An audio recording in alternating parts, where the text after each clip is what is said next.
सद्गुरू पैमावली मातोश्री माईंना प्रथम कृतज्ञपूर्वक वंदन आणि सर्व सत्श्रोते सत्साधकांना आदरपूर्वक नमस्कार. आजचा जो प्रश्न आहे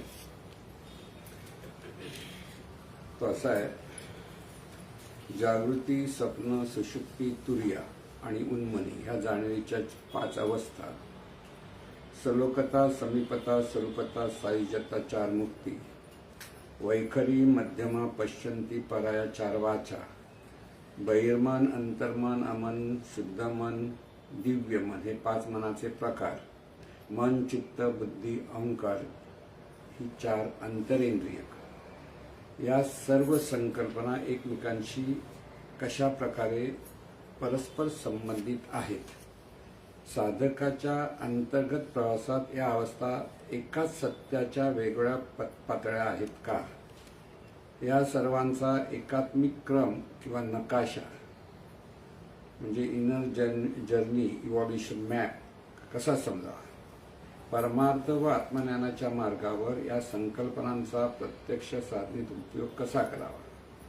या सर्वांचा अभ्यास अनुभवात्मक साधनेसाठी मार्गदर्शक कसा ठरतो? हे ज्ञान बौद्धिक न राहता साधकाच्या दैनंदिन जीवनात भक्ती, ज्ञान, योग यांच्या समन्वयातून समजून सांगावे ही विनंती. तर प्रश्न कळला? मोठा प्रश्न म्हणून म्हटलं मोठा प्रश्न आहे. त्यामुळे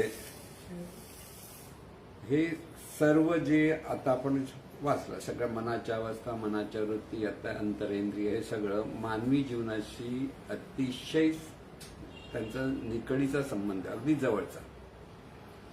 किंबहुना संपूर्ण मानवी जीवन जे आपण जगतो, प्रत्येक जण, प्रत्येक मनुष्य,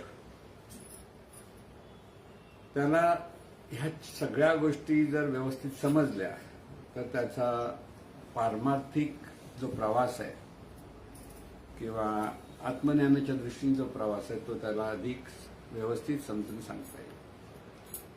अर्थात सर्वसाधारण माणूस जीवन जगताना ह्या सगळ्या गोष्टी ज्या आपण आता वाचून दाखवल्या त्या एक आपण समजून घ्यायचा प्रयत्न करू. त्या कशा आपल्या जीवनात वास्तव्याला आहेत का, कशा त्यांची जीवनात आपली ही वस्तुस्थिती कशी आहे ती आपल्याला समजून घेण्याचा आपण प्रयत्न करणार. लहान मूल जन्माला येतं तिथून सुरुवात करावी लागेल तर हे आपल्याला व्यवस्थित समजून घेता येईल. आपण किंवा लहान मूल जन्माला ज्यावेळेला आलो त्यावेळेला त्या मुलाच्या ठिकाणी जे मन होतं त्याला म्हणतात अमन. अमन म्हणजे अबोध मन हा त्याचा अर्थ. त्याला कसलाच मनाच्या ठिकाणी बोध नाही, लक्षात घ्या. आपण म्हणून जे जन्माला आलो किंवा लहान मूल जे जन्माला आलेलं आहे ते शरीर आणि त्या ठिकाणी असलेली जाणीव त्याला आपण म्हणतो चित्तजड ग्रंथी. म्हणजे मनुष्य देह एक चित्तजड ग्रंथी आहे. तिथे शरीर आहे आणि जाणीव आहे. मुळात असलेली दिव्य जाणीव म्हणजे ज्याला आपण परमेश्वरी शक्ती म्हणतो, ह्या परमेश्वरी शक्तीच्या ठिकाणी जे स्फुरण झालं, असणेपणाचं जे भान घेतलं गेलं आणि त्या भानातूनच अनेकत्वाचा जो भाव निर्माण झाला, त्या भावातून प्रत्येक प्राणी मात्र जे सजीव म्हणून आपण जे पाहतो तिथे ती सजीव निर्मिती सुरू झाली. मनुष्य देहाच्या अपेक्षेत आपण म्हटलं ते मूल म्हणजे काय? मूल म्हणजे मुळात असलेलं जे अनंत स्वरूप आहे त्या स्वरूपाच्या ठिकाणी दिव्यत्वाचा, असणेपणाचा जो भाव निर्माण झाला आणि त्या भावातून ही निर्मिती झाली अनेकत्वाच्या अंगाने. म्हणजे विश्वातली प्रत्येक मनुष्य शरीर अधिक जाणीव आहे ती सर्व परमेश्वराची निर्मिती आहे. इथे देहाच्या अपेक्षेत आई वडील भाऊ बहीण ही नाती आहेत देहाच्या अपेक्षेत, पण वस्तुतः ही सर्व एकाच स्वरूपाची विविध रूप आहेत हे प्रथम लक्षात घ्यायचं. नाती ही देहाच्या अपेक्षेत आणि देहभावाच्या अपेक्षेत आहेत, परंतु खरी वस्तुस्थिती अशी आहे की प्रत्येक जन्माला आलेला मनुष्य देह हा परमेश्वरी शक्तीच्या उदरातून प्रगट झालेला आहे, परमेश्वर शक्तीतून निर्माण झालेला आहे. आणि ह्या देहाच्या अपेक्षेत जेव्हा ह्या जाणीवेचा जन्म होतो तिथेच जाणीवेला आपल्या जाणीवपणाचा विसर आहे. तिथेच ही जाणीव स्वतःला देह समजते, त्याला म्हणतात देह भाव. हा जो देह भाव आहे म्हणजे देह म्हणजेच मी, ह्या जन्माला आलेल्या प्रत्येक मनुष्याच्या ठिकाणी हा भाव आहे. हा देह भाव किंवा देह मी यालाच अहंकार म्हणतात. लक्षात घ्या. म्हणजे अहंकारातून प्रत्येक मनुष्याचा जन्म होतो. जन्माला जे मनुष्य देह येतो तिथे त्या जाणीवेच्या ठिकाणी अहंकार पण जन्माला येतो. हा जरी असला तरी त्यामुळे त्या जाणीवेचं रूपांतर मनामध्ये होतं. मन आणि जाणीव याच्यातला हा फरक पहिला लक्षात घ्यायचा आहे. जाणीव जेव्हा देहभावातून कार्यरत होते तर त्याला मन म्हणतात, आणि मन जेव्हा देवभावातून कार्यरत होतं त्याला जाणीव म्हणतात. जाणीव आणि मन यातला फरक लक्षात घ्या. म्हणजे अशुद्ध जाणीव त्याला म्हणतात मन, आणि शुद्ध मन किंवा दिव्य मन त्याला म्हणतात जाणीव. हे पहिलं समजून घेतात. आणि त्यामुळे जे मूल जन्माला आलं तिथे ही जी जाणीव आहे ते मन ह्या रूपाने जन्माला आलं. अर्थात तिथे त्याला अमन म्हटलं गेलं, म्हणजे नेणीव स्वरूप आहे. लक्षात घ्या. जन्माला आलेलं मूल आणि त्याच्या ठिकाणी जी मन आहे, मन म्हणजे स्वरूपाचा विसरातून ही जाणीव कार्यरत होते, देहभावातून कार्यरत होतं, तर ते मन असते. अर्थात ते मन असलं तरी ते अमन आहे. अमन आहे म्हणजे तिथे काहीही माहीत नाही. काहीही माहीत नाही म्हणजे आपण कोण आहोत हे कळत नाही. आपलं सगळ्यांची ओळख त्या ओळखीवर ते काही नाही. फक्त जन्माला आलेलं ते अमन आहे. आणि हे जे अमन आहे हे अमन आई आणि वडील किंवा आजूबाजूच्या लोकांच्याकडे जसं जसं पाहायला लागतं, त्यांच्याकडनं ज्या काही हालचाली होतात, त्यांच्याकडनं काही शब्द येतात ते त्याला कळतात असं नसतं, पण ते तिकडे पाहायला लागतं. आणि ते पाहता पाहता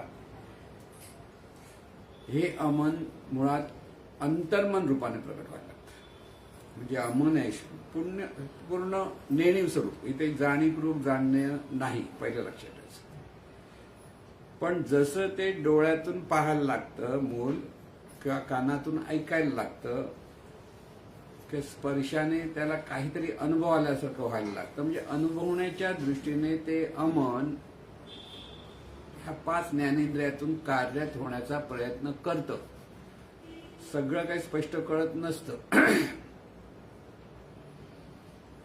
तिथे आईला पाहता पाहता आईच्या जवळ आईचा स्पर्श, आईचा आवाज, आईचा चेहरा जसा आहे तसा लक्षात येतो असं नाही, पण ते साधारण ते आईला ओळखायला लागतं. आणि आईला ओळखता ओळखता म्हणजेच अंतर्मनामध्ये इथे हा बोध त्याच्याकडे हळूहळू ते संस्कार त्याच्याकडे व्हायला लागतात. म्हणजे तिथे हळूहळू त्याच्याकडे थोडी थोडी काहीतरी जाण निर्माण व्हायला लागते. अर्थात पंचज्ञानेंद्रियाच्या द्वारे हे अमन जेव्हा पाहायला लागतं तेव्हा ते जाणीवपूर्वक कळत नकळत जाणायला लागतं. सूक्ष्मपणे बहिर्मनाचं सूक्ष्म, बहिर्मन म्हणजे जाणीवपूर्वक जाणणं.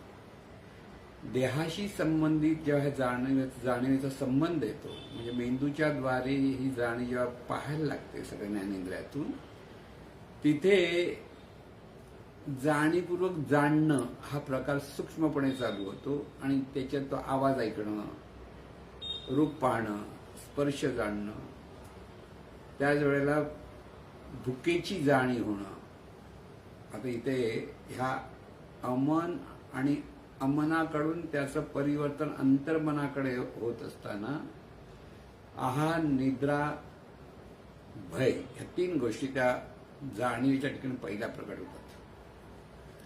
अमनाकडेच होतात खरं म्हणजे तसं बघायला गेलं तर, पण तिथे अंतर्मनात आपण म्हणू शकू, कारण तिथे हळूहळू ते त्या अमनाचं रूपांतर अंतर्मनात होत असतं. जसं बाहेरून ज्ञान घ्यायला लागतं तर जरासा मोठा आवाज आला ते घाबरतं, झोप आपोआप येते, भूक लागते, ते भूक लागलं म्हणजे ते रडतं. कळतं असं नाही, पण काहीतरी वेगळं काहीतरी घडतं म्हणून ते रडतं. ती रडणं ही तिची भाषा त्या मुलाची असते. या 3 अवस्था तिथे आपोआप त्या कार्यरत होतात आणि त्याच्यातून हळूहळू जसं जसं त्या पंचज्ञानेंद्रियातून ज्ञान गोळा करता करता त्या मुलाचं अमनाचं रूपांतर अंतर्मन आणि बहिर्मन ह्या रूपाने कार्यरत होतं. म्हणजे इथे हे लक्षात ठेवायचं, हे आता जसजसं मूल मोठं व्हायला लागतं तसतसं 8 वर्षापर्यंत जोपर्यंत मेंदूची पूर्ण वाढ होत नाही तोपर्यंत अंतर्मनाचा प्रभाव जास्त असतो. म्हणून लहान मुलाला सगळ्या गोष्टी ते लगेच ऍक्सेप्ट करायला लागतं. जे जे दिसतं ते त्याला जे स्वीकारतच जातं. त्याला का स्वीकारायचं हा प्रश्न पडत नाही. का हा प्रश्न बहिर्मनाला पडतो, अंतर्मनाला पडत नाही, हे नेहमी लक्षात ठेवायचं. म्हणजे ज्याचं बहिर्मन विकसित त्याला प्रश्न पडतात, ज्याचा बहिर्मन विकसित नाही त्याचे प्रश्न पडत नाही. कळलं का? म्हणजे आता बहिर्मन विकसित झालं पाहिजे हे लक्षात ठेवा. म्हणून बहिर्मन अंतर्मन ह्या 2 अंगाने हे जे कार्य तिथे सुरू होतं. म्हणजे 8 वर्षापर्यंत अंतर्मनाचा प्रभाव जास्त आहे, पण बहिर्मन पण हळूहळू विकसित होतं. जसं ज्ञान म्हणतं, नाव घ्यायला लागतं, आई आई म्हणायला लागतं, किंवा नाव घेतलं की बघायला लागतं, असं त्या हळूहळू ते बदल होत होत हळूहळू ते बोलायला लागतं, उच्चार करायला लागतं. म्हणजे तिथे त्याला जसजसं ते ज्ञान ग्रहण करत करत तो अंतर्मन अमनाचं रूपांतर, म्हणजे ज्ञान जसे जसे संस्कारित होत जातात तर अमनाचं रूपांतर संस्कारामुळे अंतर्मनात होतं. बहिर्मन म्हणजे जाणीवपूर्वक जाणणं ही थोडीशी तिथे कार्यरत चालू आहे. पण जसं जसं ते मोठं होत जाईल, 1 वर्ष, 2 वर्ष, 3 वर्ष, तसं तर त्याच्या त्या बोलण्यामध्ये किंवा पाहण्यामध्ये, ज्ञानामध्ये हा जो फरक पडत असतो तसा तो फरक पडत असतो. म्हणजे अमनाचं रूपांतर अंतर्मनात आणि बहिर्मनात होतं. अर्थात अंतर्मन आणि बहिर्मनामध्ये देहभाव आहे, म्हणजे ते अशुद्ध आहे. परत एक लक्षात घ्यायचं. आता ह्याचं परिवर्तन होण्यासाठी, पारमार्थिक होण्यासाठी त्या अंतर्मनाचं रूपांतर शुद्ध मनामध्ये झालं पाहिजे आणि शुद्ध मनाचं रूपांतर दिव्य मनामध्ये झालं तर तो असो तो आपल्याला आध्यात्मिक प्रवास साधण्यासाठी. ज्या मनुष्याला सद्गुरू भेटत नाही तो त्याचा सगळा प्रवास अंतर्मन बहिर्मन ह्याच अंगाने होत असतो. त्याला शुद्ध मन आणि दिव्य मन हा प्रकार अजिबात कळत नाही. आणि त्याला तुकाराम महाराज म्हणतात, किती वेळा जन्म यावे, किती वेळा व्हावे फजित. म्हणून ज्ञान महत्वाचं आहे. पहिलं एक लक्षात ठेवायचं, हे ज्ञान मिळत असेल तेव्हा जीवनाचा प्रवास होतो. अधिक स्थूल अंगाने जरी लोकांना पाळणं, हळूहळू त्या मुलामध्ये जसं ज्ञान ग्रहण करतं त्या ज्ञानातून त्याचा हळूहळू विकास होत असतो. आता जे अंतर्मन बहिर्मन आहे तिथे 5 अवस्था आहेत खऱ्या. 5 म्हणजे जागृती, सुषुप्ती आणि निद्रा ही सर्वसाधारण माणसाच्या ठिकाणी अवस्था असते. म्हणजे लहान मूल पण झोपतं, त्यालाही स्वप्न पडतात आणि जागही होतं. म्हणजे 3ही गोष्टी तिथे होत असतात. सर्वसाधारण माणसाला ह्या 3 अवस्था माहिती आहेत. शुद्ध मन, दिव्य मन जसा पारमार्थिक प्रगतीचा भाग आहे, तसाच शुद्ध जाणीव आणि दिव्य जाणीव म्हणजे तुर्य आणि उन्मनी ही सुद्धा पारमार्थिक प्रगती म्हणजे जाणीवेच्या विकासाच्या अंगाने महत्वाचं आहे. लक्षात ठेवायचं. म्हणजे सर्वसाधारण माणसाला जागृती, सुषुप्ती, निद्रा इथपर्यंत त्याचा प्रवास आहे, किंवा बहिर्मन, अंतर्मन इथपर्यंत त्याचा प्रवास आहे. तिथे पुढे प्रगती होत नाही, तो तिथे अडकलेला असतो. मग तो प्रपंचात देहभावातून कार्य करतो, देहभावातून तो झोपतो, देहभावातून उठतो, स्वप्न पाहतो, देहभावातून सगळ्यांशी संबंध ठेवतो आणि त्याचं सगळं कार्य हे अज्ञानातून असतं, म्हणजे देहभावातून असतं. आता ही जी सगळ्या गोष्टी ज्या आपण सांगतो की बहिर्मन, अंतर्मन, अमन, आता इथे आणखीन एक महत्वाची एक अवस्था म्हणजे जसं जसं मूल मोठं व्हायला लागलं, जसं जसं बहिर्मन अधिक अधिक थोडंसं प्रगत व्हायला लागलं, तेव्हा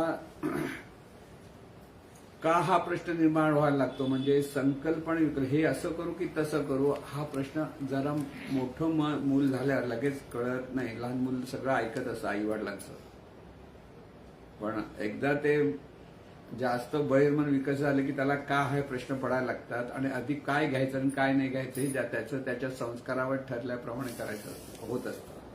म्हणून लहानपणी जे संस्कार आपण मुलांवर देऊ ते संस्कार म्हणजे चांगले संस्कार ते त्याच्या पुढील आयुष्यात त्याला खूप उपयोगी पडतात. लहानपणापासून म्हणजे 8 वर्षापर्यंत त्याच्यावर जितके चांगले संस्कार करतात तितके संस्कार चांगले केले पाहिजेत, हे पहिलं लक्षात घ्या.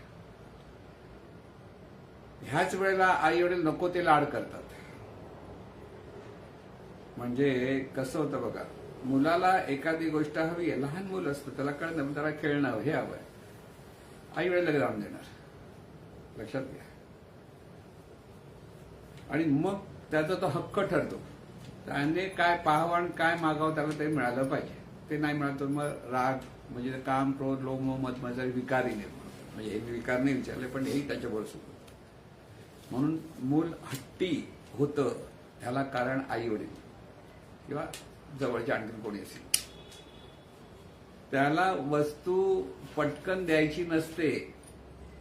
त्या मुलाला पहिले शांतपणे, हळुवारपणे, प्लीज माग हे सांगून प्लीज द्या म्हटलं की द्यायची असते. मागितली की दिली, नाही दिली की तर रडायला लागली, रडतो देऊन टाक. मोबाईलची सवय लहानपणापासून आई वडील करतात आणि आज सगळे ओरडतात या मुलाला का बाबा मोबाईल शिवाय चालतच नाही. दोषी कोण आहेत? आई वडील आहेत खरं सांगायचं. कारण आई स्वतः मोबाईल बघते किंवा वडील स्वतः मोबाईल बघायचा, मूल काय म्हणत तेच बघतं आणि रडायला लागले की त्याच्या हातात मोबाईल देतात की तो बैल आधी शांत होतो, बाबा दे त्याला. म्हणजे ह्या सगळ्या गोष्टीत आई वडिलांनी किती सावध राहिलं पाहिजे हे लक्षात घ्या की इथे मुलांवर जे चांगले किंवा वाईट संस्कार होतात ते मुळातच आई वडिलांनी फार जपलं पाहिजे की तिथे कसं त्याला हट्टी होता कामा नये. पण त्याला काहीच मिळणार नाही असंही नाही. प्रत्येक गोष्ट मागताना कशा पद्धतीने मागावी, कशा पद्धतीने घ्यावी, घेतल्यानंतर खायला घेतल्यानंतर सगळ्यांना वाटून कसं खावं, नाहीतर पटकन स्वतःच खात बसतो आणि मग त्याला ते स्वतःच खायची सवय होते, ते बघतच नाही कोणाला. ह्या सगळ्या गोष्टी लहानपणी शेअर करून करा, सगळ्यांना दे, सगळ्यांना घे, हे सगळं लहानच सांगावं लागतं. आणि तेव्हा ते मूल मोठं झाल्यानंतर ते सहज लोकांचा विचार करतात, ते स्वतःचा विचार करायला लागतं त्याला, कारण सवयच नसते बाहेरच्या लोकांचा कोणाचा विचार करायचा. आणि म्हणून वाईट जे संस्कार आहेत ते अगोदरच आई वडील म्हणून मूल होणार अगोदर आई वडिलांनी ट्रेनिंग घ्यायला पाहिजे मुलावर संस्कार कसे करायचे. ही खरी वस्तुस्थिती आहे. पण बऱ्याच लोकांना ते कळत नाही. मुलं हवं असतं. बरेच लोक मुलासाठी एवढी धावपळ करतात आणि ज्या मुलं नाही झालं तर रडतात किंवा मूल झालं तर ते मग बघतच नाही आणि त्याच्याकडे परत दुर्लक्ष होतं. म्हणून सुसंस्कारित मूल निर्माण होणं ही खरी काळाची गरज आहे. आणि म्हणून ह्या सगळ्या गोष्टी ज्या आपण पाहतो त्या संस्कारातून होत असतात. म्हणून बहिर्मन अंतर्मन जे संस्कार होतात त्याच्यातून मुलाचा पुढचं जीवनाचा प्रवास चालू होतो. आता ही सगळी जी गोष्ट आहे तिथे आपण म्हटलं की जसं ते मन म्हणून जी बहिर्मन अंतर्मन म्हणून मन आहे म्हणा, पण तिथे संकल्प विकल्प येतो, असं करू की तसं करू, असं करू की तसं करू, त्याला त्या अवस्थेला मन ही परत संसाधते. म्हणजे हे मन आणि बहिर्मन अंतर्मन ज्या संकल्प विकल्पात्मक अवस्थेत असतं त्याला म्हणतात मन. म्हणजे 4 अंतरेंद्रिय आपली कशी निर्माण होती बघा. चिंतन केलं तर त्याला म्हणतात चित्त. चिंतन म्हणजे आता कसं मन म्हणजे संकल्प विकल्प केला आणि मग तिथे कसं तिथे चिंतन होतं. म्हणजे खरं जे मोठं झाल्यानंतर हे की असं करू की तसं करू म्हटलं तर हे योग्य की अयोग्याचं चिंतन होतं, त्याला म्हणतात चित्त. आणि त्याच्यात निर्णय घेतला जातो की नाही असंच केलं पाहिजे, त्याला म्हणतात बुद्धी. या तिन्ही गोष्टीला अधिष्ठान आहे देहभावाचं, अहंकाराचं. म्हणून मन, चित्त, बुद्धी, अहंकार ही 4 अंतरेंद्रिय. त्याच वेळेला जसं जसं मन मोठं व्हायला लागलं की या 4 अंतरेंद्रिय सुद्धा विकसित होतात. इथे आणखीन एक महत्वाची गोष्ट असते, ती म्हणजे मुलाला जसं जसं बोलायला शिकवलं जातं, ते मोठं मूल आई वडील जसे बोलतात, जसे हेल काढून बोलतात, ज्या भाषेत बोलतात, त्याचप्रमाणे ते मूल जसं बोलायला लागतं. तुम्ही बघा, आपण म्हणतो तमिळ भाषा किंवा ही फार कठीण, कळायला कठीण, पण ते लहान मुलाला लगेच कळते. कारण बोलून बोलून बोलून मी म्हटलं ना की लहान मुलाला कठीण काहीच नाही, कारण ते अंतर्मन लगेच ऍक्सेप्ट करतं. मोठ्या माणसाचं मन ऍक्सेप्टच नाही करत. मराठी माणूस त्याला म्हणजे तमिळ बोला, रे कसं तमिळ बोला, मला नाही कळत असं सरळ बोलणं ऍक्सेप्टच नाही करत, कारण अंतर्मन ऍक्सेप्ट करायला तयार नसतं. आणि तसं लहान मुलाला तुम्ही म्हणून जर त्याला भाषा लहानपणी शिकवतो, सगळ्या भाषा तो बोलेल, जे शिकवेल त्या भाषेत तो बोलू शकतो आणि त्याला चांगलं कळतं. म्हणून इथे जी बोलली भाषा आहे ती बोलताना जो उच्चार केला जातो, मोठ्याने उच्चार, त्याला म्हणतो वैखरी वाणी. म्हणजे ह्या जीवनामध्ये परत वैखरी, पुटपुटणं, हळुवारपणे बोलतो त्याला मध्यमा, मनात ज्यावेळेला म्हणतो आपण त्याला म्हणतात पश्यंती, म्हणजे मनातल्या मनात बोलणं. आणि चौथी आहे ती वैखरी वाणी, ती सुद्धा पारमार्थिक प्रवासाचं खूण आहे. म्हणून पश्यंती आणि परा या 2-4 वाण्या ज्या आहेत त्याच्यातून आपला प्रवास चालू होतो. म्हणजे इथे बघा, परत पारमार्थिक प्रगतीसाठी परावाणी आणि पश्यंती वाणी फार महत्वाची. पण सर्वसाधारण माणसाच्या ठिकाणी वैखरी आणि मध्यमा जास्त, आणि पश्यंती अज्ञानातून असते, तिथे ज्ञान नसतं पश्यंतीमध्ये, ते सुद्धा देहभावच असतो. म्हणून ह्या सगळ्या जीवनाचा संबंध आपल्या ठिकाणी जो असतो तो ह्या पद्धतीने असतो. आणि त्यामुळे जो प्रगती आहे तो नंतरचा भाग घेऊ. आधी सर्वसाधारण माणसाच्या ठिकाणी ह्या कशा गोष्टी चाललेल्या आहेत हे आपल्या लक्षात येईल.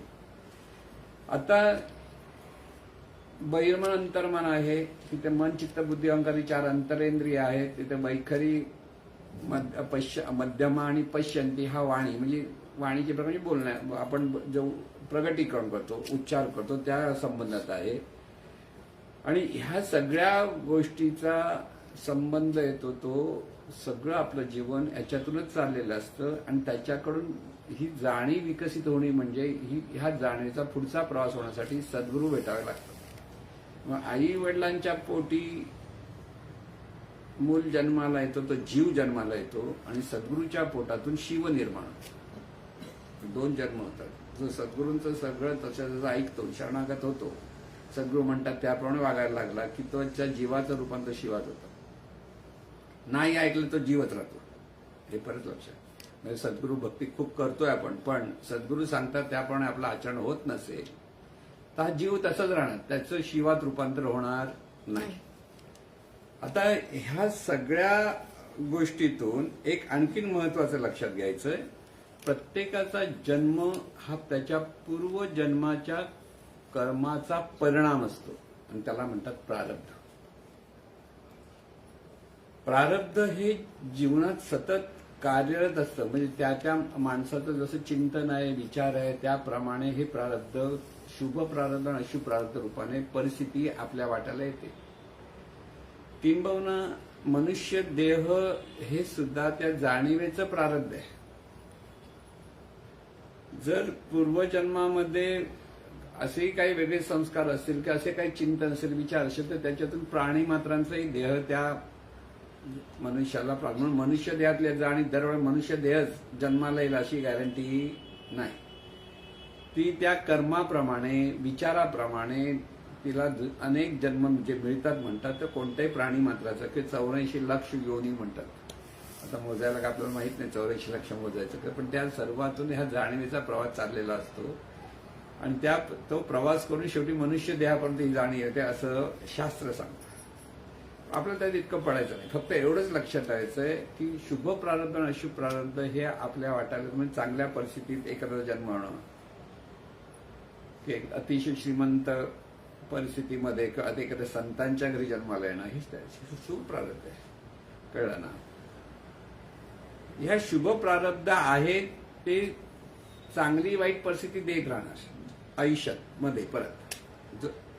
पण त्याच वेळेला हा मनुष्य जे कर्म करेल ते शुभ कर्म का अशुभ कर्म असेल त्याप्रमाणे त्याच्या ठिकाणी संचितामध्ये ते पुण्य का पाप निर्माण होतं आणि त्याच्यातून नियती निर्माण होते. मग एका बाजूने प्रारब्ध असतं, दुसऱ्या बाजूने नियती येते.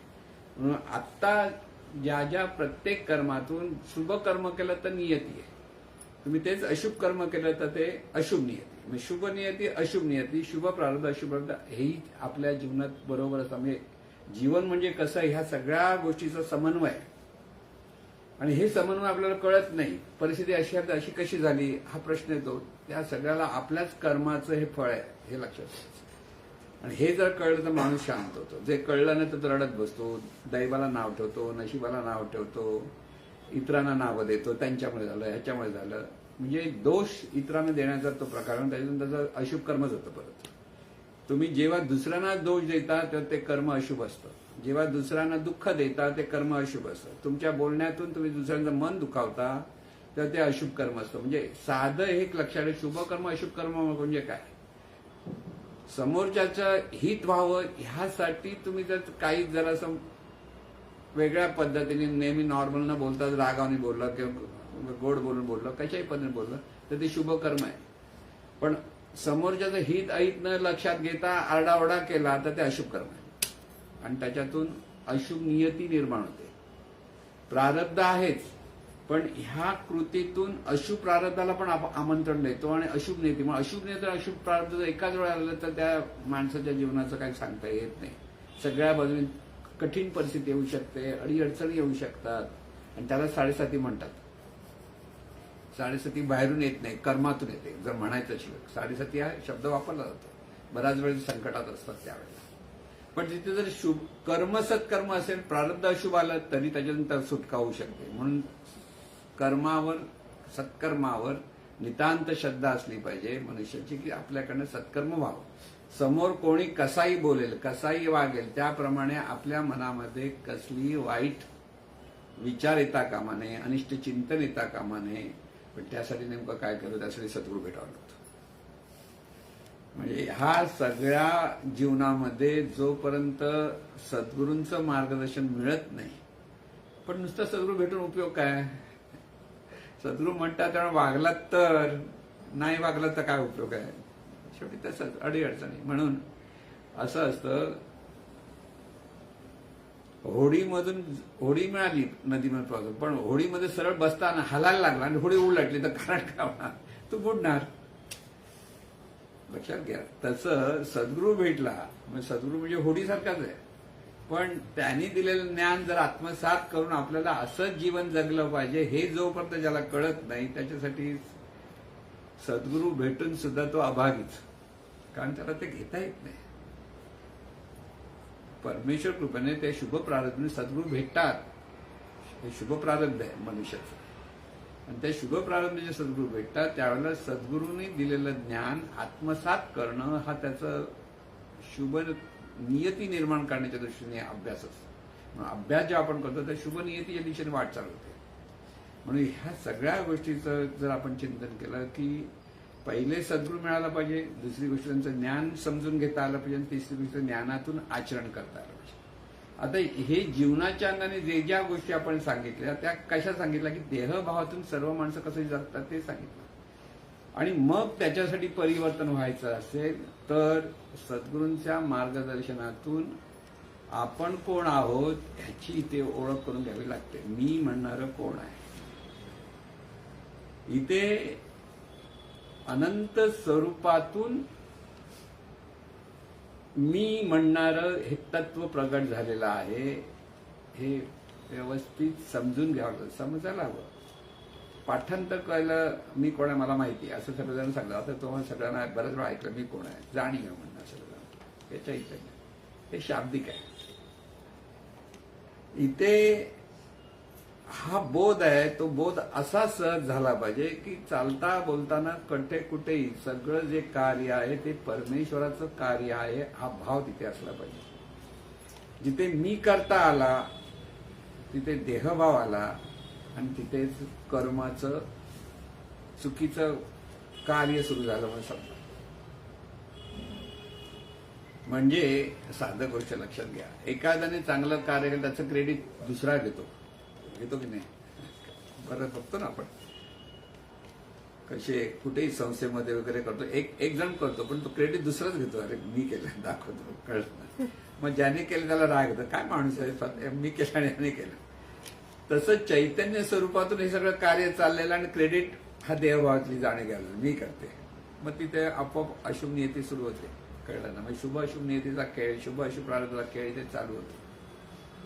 आणि म्हणून इथे पहिलं कळलं पाहिजे, हे सगळं जीवन चैतन्य स्वरूपाचं आहे. शास्त्रशुद्ध भाषेत चैतन्य स्वरूपाचं, साध्या भक्तीच्या भाषेत सगळं जीवन परमेश्वराचं आहे.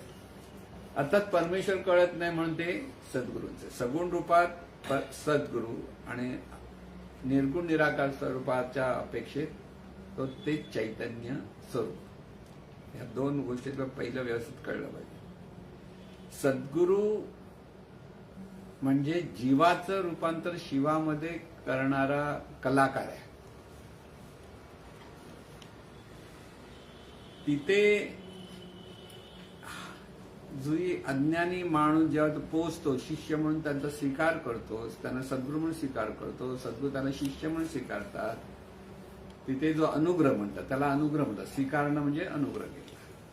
तो अनुग्रह दिल्यानंतर सद्गुरू जे सांगतात, जे ज्ञान देतात त्याप्रमाणे आपल्याकडनं वागणं झालं पाहिजे. नुसतं ऐकल्याने माहिती झालं, मी आदर करतो, प्रेम करतो, सद्गुरू सगळं म्हणतो, पण ते तेवढंसं पुरेसं नाही.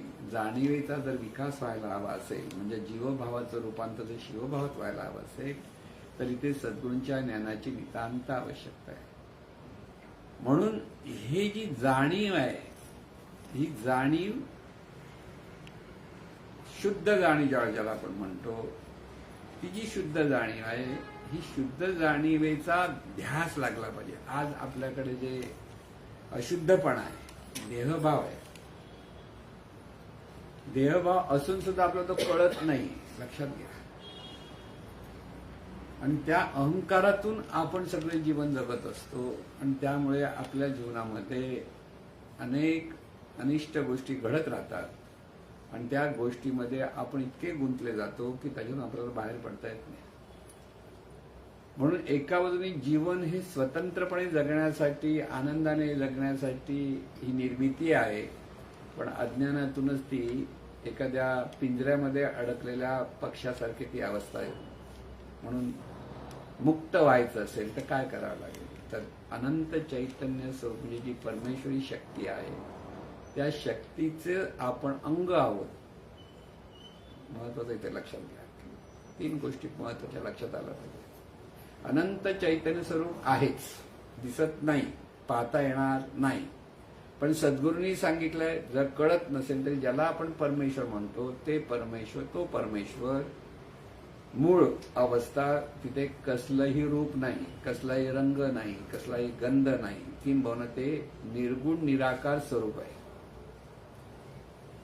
हेच निर्गुण निराकार स्वरूपाच्या ठिकाणी जी जाणीव आहे, त्या जाणीवेतून ते निर्गुण म्हणजे असणेपणाची जाण आहे, त्या असणेपणाच्या जाणीतून ते निर्गुण निराकार स्वरूप सगुण निराकार होतं. तर तिथे ते परिवर्तन. आणि हे सगुण निराकार स्वरूप देहभावातून प्रगट होताना, देह मी म्हणजे देहाचा आकार म्हणजे मी म्हणून सगुण साकार झाला. खरं म्हणजे देहाचा आकार वेगळा आणि जाणीव वेगळी आहे, पण सर्व अज्ञानी माणसाला किंवा सर्व माणसाला हे कळत नाही. तर देह मीच ह्या भावातून जीवन. म्हणून सद्गुरूंकडे ज्या वेळेला हा असा मनुष्य येतो, त्यावेळेला सद्गुरू त्याला शुद्ध ज्ञान देण्याचा प्रयत्न करतात. जसं आईकडनं बाळाला दूध मिळतं, तसं सद्गुरूंकडून बाळाला, म्हणजे हा बाळच म्हणायचं अज्ञानी माणूस, त्याला ज्ञान मिळतं. लक्षात घ्या. दूध प्यायलं तर ते दुष्टपुष्ट मूल होईल आणि ज्ञान घेतलं तर जाणीवेचा विकास होईल. एवढंच खूप फरक आहे. पण ते कळलं पाहिजे, ते कळत नाही बरं लोकांना. तिथे आपल्याला ज्ञानासाठी आपण आलो असेल, म्हणून तिथे सद्गुरूंना शरण जाता आलं. तिथे आई आणि मुलाचं जसं एकरूपता आहे, तसं शिष्य आणि सद्गुरूची एकरूपता असते. सर्वांगाने शिष्य हा त्या लहान मुलासारखा सद्गुरूंना सतत त्यांच्या बरोबर राहता आलं पाहिजे त्याला, आणि ते ज्ञान त्याने स्वतः पीत राहिलं पाहिजे. म्हणून एका दिवसात ते ज्ञान होणार नाही, परत लक्षात ठेवा. पण जसं जसं हा बोध, की आता बघा हा बोध आहे, हा बोधच महत्वाचा आहे. इथे बाकीचं सगळं ज्ञान म्हणण्यापेक्षा सगळी जी ज्ञान किंवा सगळे ग्रंथ जे कशाला सांगितलेले आहेत, की ही जाणीव आहे, की त्याला आत्मतत्व आहे, की ब्रह्म आहे, वेगवेगळे शब्द आहेत. आपण सोप्या भाषेत म्हणायचं की जाणणारं जे तत्व आहे, ही जाणीव आहे, ती आज अज्ञानी आहे, ती स्वतःला देहमी समजते, त्या ठिकाणी ती जाणीव आहे. आणि ही जाणीव देहातून कार्यरत आहे. हा बोध तिथे सद्गुरू देतात. हा बोध दिला तरी पटकन कळतो असं नाही. एरे माझ्या मागला, म्हणजे कुत्र्याची शिपी वाकडी असते ना, तसं देहभावाकडेच, कारण अंतर्मन आपली जुनी वाट सोडत नाही. हे पहिलं लक्षात ठेवायचं. अंतर्मनाला मी अमुक आहे म्हणजे देहच मी आहे, म्हणजे देहाला नाव ठेवलेलं ते नाव मी आहे. मग त्या देहाच्या नावाने जात पात धर्म पंथ ह्या सगळा पसारा जो आहे ना, तो अगदी मायेचा पूर म्हणतात त्याला, तो तिथे त्याच्यात तो इतका अडकलेला आहे, त्यातून बाहेर पडता येत नाही. कळलं ना? पण जो सद्गुरूंना शरणागत आहे तिथे सद्गुरूचं त्याच्याकडे लक्ष असतं, त्यामुळे सद्गुरू त्याला बाहेर काढण्याचा प्रयत्न करतात.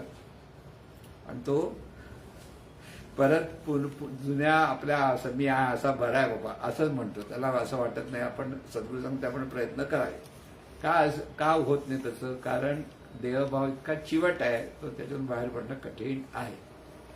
पण जे सद्गुरूंवर श्रद्धा आहे, ज्यांची सद्गुरूंचं महात्म्य ज्यांना माहिती आहे, सद्गुरू आपल्या हितासाठी हे सगळं करतात हे माहिती आहे, तिथे सद्गुरूंकडनं ज्ञान घ्यायला जे साधक उत्सुक असतात, जिज्ञासू असतात, त्यांना हे ज्ञान हळूहळू आत्मसात होतं.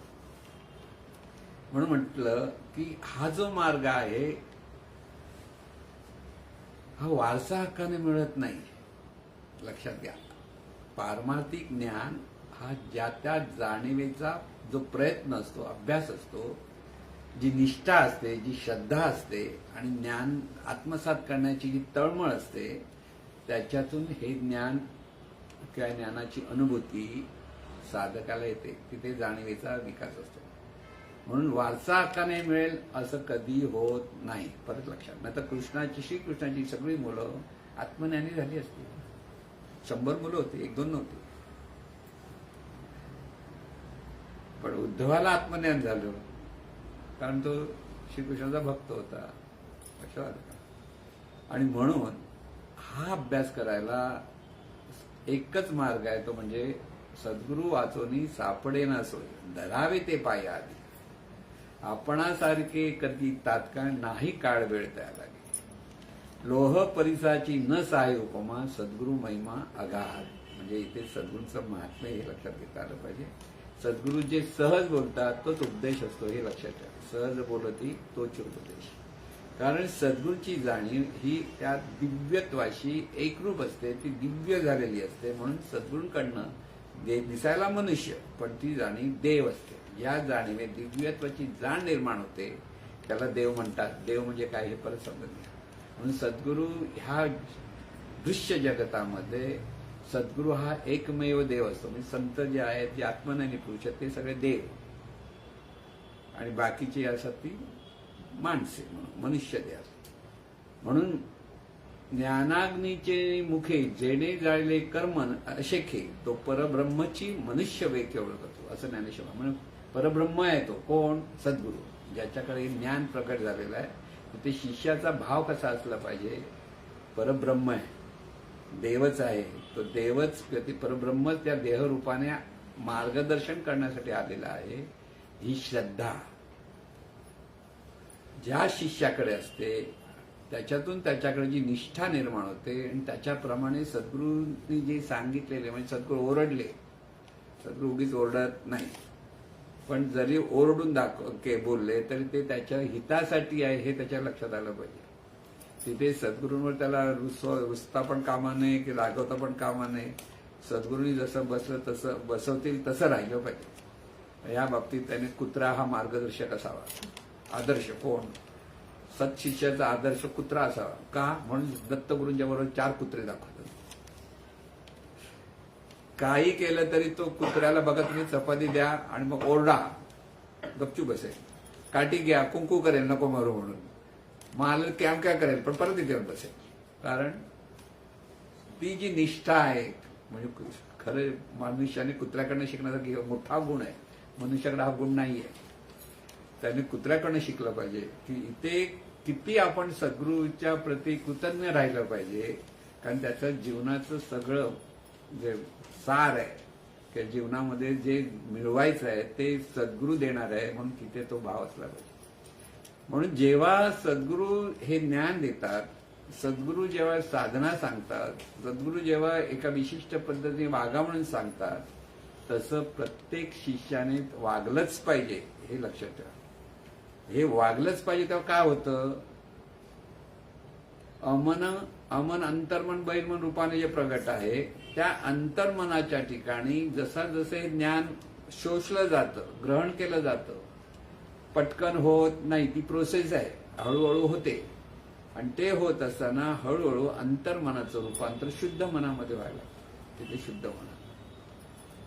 आता हे शुद्ध मन म्हणजे काय, तर जाणीवेच्या अपेक्षेत ते म्हणजे जाणीवेच्या सुषुप्ती, जागृती, सुषुप्ती, निद्रा ह्या 3 अवस्था आहेत. त्याची 4थी अवस्था, आणि ही ती 4थी अवस्था म्हणजे अतुर्य अवस्था. म्हणजे इथे जाणीवेला जाणीव आहे हे कळतं, अनुभवायला लागते.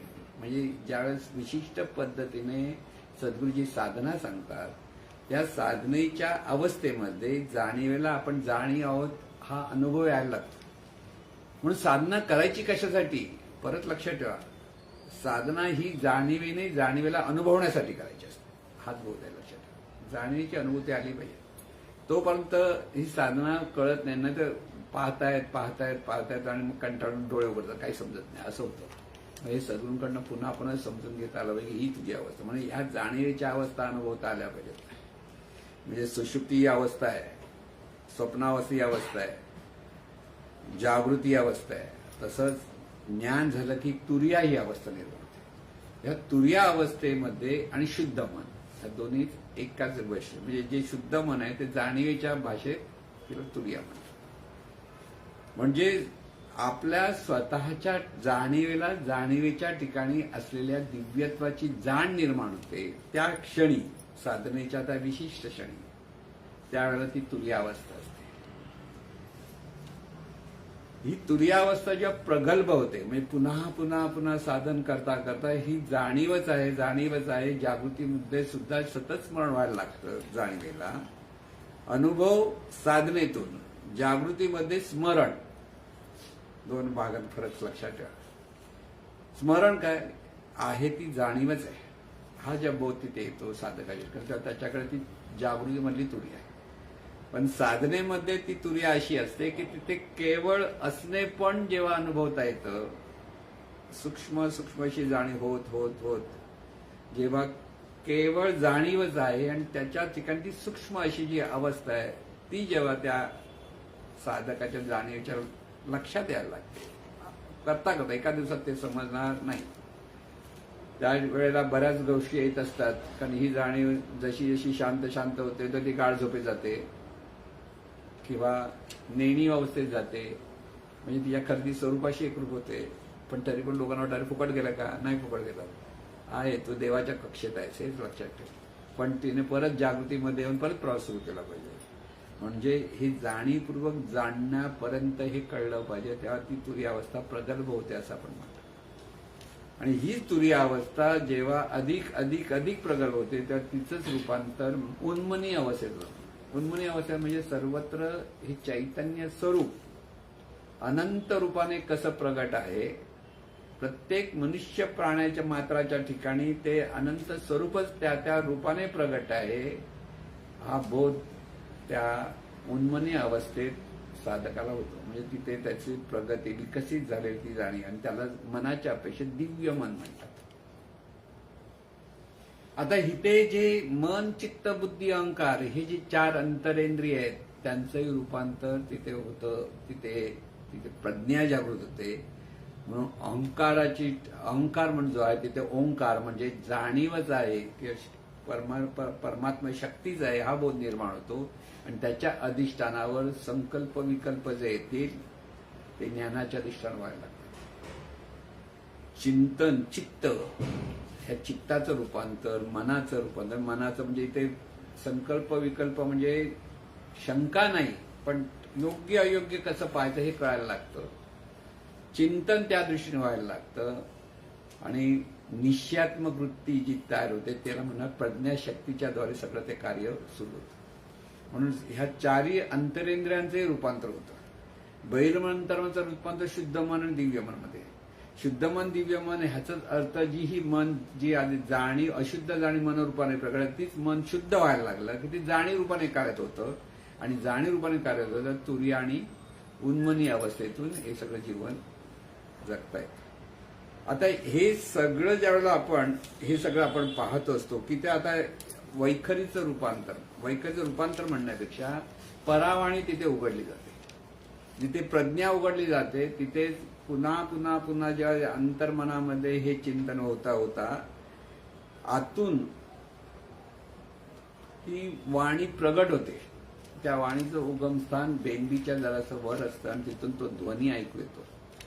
आणि तो ध्वनी येतो त्याला म्हणतात परावाणी उघडली. ज्ञानदेवा मौन जपमाळा अंतरी धोरोनी श्रीहरी जपे सदा. म्हणजे तिथे इतकं त्यांच्या ठिकाणी नामस्मरण व्हायला लागलं की नामस्मरणाचा त्या अनुभवातून त्यांच्या ठिकाणी ते नाम दुमदुमायला लागतं. त्याच्यावर नको म्हटलं तरी ते थांबत नाही, ते सतत चालू राहतं. काही काळ ते थांबू शकतं. असा तो पाका त्याला म्हणतात परावाणी बोलतात. म्हणून जिथे दिव्य प्रज्ञाशक्ती जागृत तिथे ह्या वाणींमध्ये पण विकास होतो आणि तिथे परावाणी पण उघडू शकते. परावाणी उघडायला लागली की पश्यंती शुद्ध होते. पश्यंती शुद्ध झाली की मध्यमा शुद्ध होते. मध्यमा शुद्ध झाली की वैखरी शुद्ध होते. म्हणजे चार वाणी आहेत. तिथे जो संत आहेत त्यांच्या ठिकाणी जे ज्ञान प्रकट होतं ते सगळं शुद्ध ज्ञानाच्या अपेक्षा होतं. म्हणून तिथे परिवर्तन होतं. आता ह्या ठिकाणी आणखीन एक महत्वाचा मुद्दा म्हणजे सलोकता, समीपता, स्वरूपता आणि सायुज्यता असे चार मुक्ती प्रगट होतात. ह्या प्रगट होतात म्हणजे काय, हा जो बोध आहे कळतो की जे चैतन्य आहे म्हणजे शुद्ध जाणीव दिव्य जाणीव हे रूपांतर होतं. त्यावेळेला त्या जाणीवेला सर्वत्र चैतन्य आहे हा बोध निर्माण होतो. त्याला सलोकता मुक्ती म्हणतात. सगळीकडे पाहताना त्याला चैतन्य स्वरूपच आहे हा भाव त्याच्याकडे पक्का व्हायला लागतो. जवळ येणारी कोणी मंडळी किंवा कोणी असली तरी त्यांच्या ठिकाणी पाहण्याचा त्यांचा दृष्टी तोच असतो की सगळी चैतन्याची रूप आहेत. शरीराकडे पाहिलं की ते शरीर म्हणजे मी म्हणणं त्याचं परिवर्तन होतं की ते शरीर सुद्धा चैतन्य स्वरूपच आहे. तर शरीराला तिथे वाईट आहे चांगलं असं काही नसतं. ते दिव्य आहे कारण तेही परमेश्वरी शक्ती निर्माण झाली. आणि शेवटी जी जाणीव आहे ही जाणीव सुद्धा म्हणून सायुज्यता म्हणजे काय आहे ते चैतन्यच आहे. हा बोध जेव्हा सगळीकडे येतो त्याला म्हणतात सायुज्यता मुक्ती. म्हणजे सलोकता, समीपता, स्वरूपता आणि सायुज्यता चारही मुक्ती. जसं जसं जाणीव विकसित होते तसे तसे सगळे मुक्ती म्हणजे हा सगळे भाव. बघा मुक्ती म्हणजे देहभावातून मुक्त होणं तीही चार मुक्ती. देहभावातून आजूबाजूला सगळी चैतन्य मित्र काय कळत नाही. तिथे सगळी माणसं की चांगली माणसं वाईट माणसं नावं ठेवायला आपण तयार होतो. कळलं ना.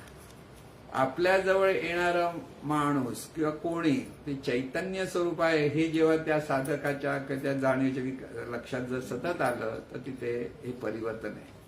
शाब्दिक नव्हे आतून कळलं पाहिजे की इथे जिथे जिथे पाहतो तिथे ते हे सगळं चैतन्यच आहे किंवा जाणीवच आहे आणि त्याचं सगळं जीवन चाललंय. म्हणून हे सगळं जीवन परमेश्वराचं आहे हा बोध ज्याच्या ठिकाणी सतत बिंबत जातो तिथे त्या जाणीवेचा विकास होतो आणि देहभावातून तो मुक्त व्हायला लागतो. म्हणून इथे महत्वाचा मुद्दा शाब्दिक ज्ञान विकसित होण्यासाठी त्याचा वापर साधकाने केला पाहिजे. तो सांगण्यासाठी नव्हे. आणि त्या शाब्दिक ज्ञानाचं रूपांतर अनुभूतीत यायला लागतं म्हणजे आत्मिक व्हायला लागतं. तेव्हा त्या आत्मिक ज्ञानाचा उपयोग असतो. म्हणून सद्गुरूंचं सुंदर वाक्य आहे, शास्त्रांचा अभ्यास करणारा शास्त्री होईल, वेदांचा अभ्यास करणारा वैदिक होईल, पण वैष्णव होणार नाही. वैष्णव होणार म्हणजे जो अभ्यास नुसतं शब्दाचा अभ्यास करणार, त्या अहंकारात एवढं आम्हाला ज्ञान माहिती, आम्हाला हे सगळं माहिती, आम्हाला सगळं कळतं, हे सगळे शाब्दिक आहे.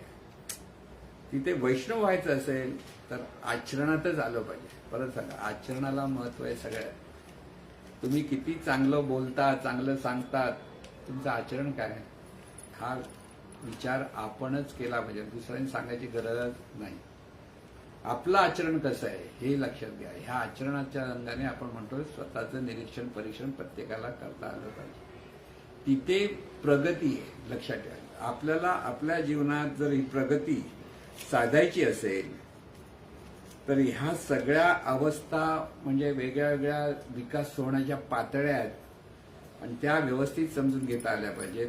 पण त्या समजून आता तुम्हाला अरे बापरे एवढं कोण लक्षात ठेवणार, नको लक्षात ठेवू, सद्गुरूंना शरण जा. तिथे अगदी ज्ञानेश्वर माऊलींनी ग्वाही दिली आहे.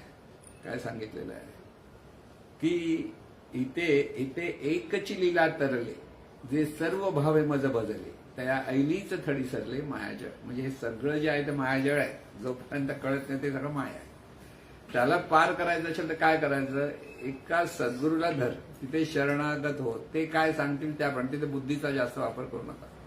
म्हणजे साधकाने आपला मेंदू सद्गुरूच्या चरणी व्हायचा आला नाही. काय श्रद्धा, हे मेंदू व्हायचं म्हणजे नेमकं काय, मेंदूच्या द्वारे काय होतं, म्हणजे इथे मेंदूच विचार करतो ना, हे बरोबर आहे का हो, हे चूक आहे का हो, हे असं आहे का हो, ते तसं आहे का, असं होऊ शकतं का, असे प्रश्न विचार. असं होऊ शकतं. इथे शंका कुशंका ठेवली तर ते काही मिळणार नाही. ते शंका कुशंका निरसन करा, प्रश्न पडणारच. तो प्रश्न सद्गुरूंकडेच बसून शिकायचा, आपसात चर्चा करून होत नाही. परत लक्षात, एक अज्ञानी दुसऱ्या अज्ञानी माणसाला काय शिकवणार, लक्षात घ्या. साधी गोष्ट आहे. समजा आपल्याला इंग्लिश बोलायचं शिकायचं, दोघांनाही माहित नाही इंग्लिशमध्ये, आणि मग आपण दोघं शिकूया. काय, अरे तू शिकवतो त्यावेळी जा आणि शिक, काय असेल ते तिथे शिकशील. नाही तर आपण दोघं बोलून बोलून शिकूया असं होईल, तर होऊ शकत नाही. मग ते ऍडव्हर्टाईजमध्ये ना, माय हजबंड स्कूटर काय म्हणतो, माय इंग्लिश थोडा थोडा असं आहे ना, तशी गत होईल. कळलं ना. परमार्थ सुद्धा असाच आहे. कारण हे जे शुद्ध ज्ञान आहे, हे जे दिव्य ज्ञान आहे, ह्याचं एक लक्षात हे पावित्र्य सांभाळता आलं पाहिजे. इतर ज्ञानांच्या बाबतीत देहभावाच्या अधिष्ठानावर जरी असलं तरी हे जे ज्ञान आहे हे अतिशय पवित्र असं ज्ञान आहे. म्हणून तिथे नई ज्ञानेन पवित्रम इदम उत्तम, की ह्या ज्ञानासारखं दुसरं पवित्र गोष्ट नाहीये. लक्षात आहे. हे जे आपण आता सांगतो आहोत ते पुन्हा पुन्हा नेहमीच सांगण्याचा प्रयत्न करतो आहोत. हे जे सगळं ज्ञान आहे हे ज्ञान आत्मसात व्हायला सगळ्यात सोपा मार्ग म्हणजे सद्गुरू जे सांगतील तिथे शिष्याने साधकाने अगदी मनपूर्वक ते शंका त्या विचारा, निरसन करा. पण हे सगळं ज्ञान, हा सगळ्या गोष्टी आपल्याला पाठ झाल्या पाहिजेत का, त्याचं उत्तर नाही. मग पाठ काय झालं पाहिजे, सद्गुरूंच्या पाठी लागलं पाहिजे. हे पाठ झालं, पाठी लागलं म्हणजे पाठी धावत नाही बसायचं, त्या ज्ञानाच्या पाठी. ते ज्ञान आत्मसात कसं होईल त्याचा बोध आपल्याला पुन्हा पुन्हा घ्यावा लागतो. आणि त्या ज्ञानासाठी सद्गुरूंना सोडता कामा नये, लक्षात ठेवा. आणि एकदा ज्ञान झालं की मग सद्गुरू सोडणार आहात का, नाही. तुम्ही सद्गुरू शेकडू होऊन जाणार. कारण दोन्ही ग्लास मधले 2 ग्लास आणि त्यामध्ये असलेलं पाणी, 2 ग्लास एकरूप होऊ शकत नाही. पण ह्या ग्लास मधलं पाणी त्या ग्लासमध्ये गेलं आणि त्या ग्लासमध्ये ह्या ग्लासमध्ये, तरी ते एकच होतं. तसं ज्ञानातून जेव्हा शिष्य आणि सद्गुरू जेव्हा समोर असतात तेव्हा ते एकरूपच असतात. तिथे नुसतं एकमेकाबद्दल आपलेपणा ते प्रेम हेच असतं आणि त्याच्यातून सगळा विकास होतो. आणि म्हणून हे ज्ञान आत्मसात होणं ही काळाची गरज आहे म्हणण्यापेक्षा प्रत्येक मनुष्याच्या जीवनाची गरज आहे. जीवनाला अतिशय उपयुक्त, कारण ह्याच ज्ञानातून परिस्थिती कशी हो, स्थिर मनाने हा साधक सगळ्या गोष्टी त्या समोरच्या परिस्थितीला सामोरं जाऊन जीवन आनंदाने उपभोगू शकतो. तो कशातही इन्व्हॉल्व होत नाही पण सर्वात राहतो, सर्व गोष्टीचा आनंद घेतो पण कशातच गुंतत नाही. लक्षात घ्या. ज्ञानी माणूस कशात गुंतत नाही, अज्ञानी माणूस गुंतत राहतो. जसं जत्रेमध्ये गेल्यानंतर माणूस भरकटतो, सगळ्या गोष्टी हे बघूया ते बघूया हे खाऊया करतात आणि देव कुठे त्याचं लक्षात राहतं. शेवटी तो आपलं ते फक्त खेळून परत येतो. तिथे आपण सद्गुरूंच्या म्हणून म्हटलं ना, सद्गुरूंचे चरण सोडता कामा नयेत. सद्गुरूंचे चरण कोणते? सत्पद आणि चित्पद हे 2 चरण परत लक्षात ठेवा. परमेश्वराचं अस्तित्व आणि त्याचं जाणणेपण आणि आपलं जाणणेपण आणि आपलं अस्तित्व एकच आहे हे कळलं पाहिजे. हे कळेपर्यंत अभ्यास करावा लागतो आणि सद्गुरूंना शरण जाऊन ते आत्मज्ञान आत्मसात करावं लागतं. आपोआप होणार नाही, परत लक्षात ठेवा. लोकांचा बराच गैरसमज आहे की तिथे आपोआप होईल, तसं होणार नाही. तिथे तुम्हाला प्रत्येकाला, साधकाला सद्गुरूंचं ज्ञान आत्मसात करण्याचा अभ्यास करावाच लागतो. हा अभ्यास करण्यासाठी शरणागती असायच लागते. म्हणून ही शरणागती सर्वांना प्राप्त हो अशी सद्गुरूचरणी प्रार्थना. हे ईश्वरा सर्वांना चांगली बुद्धी दे, आरोग्य दे, सर्वांना सुखात आनंदात ऐश्वर्यात ठेव. सर्वांचं भलं कर, कल्याण कर, रक्षण कर आणि तुझे गोड नाव मुखात खंड राहू दे. सद्गुरुनाथ महाराज की जय.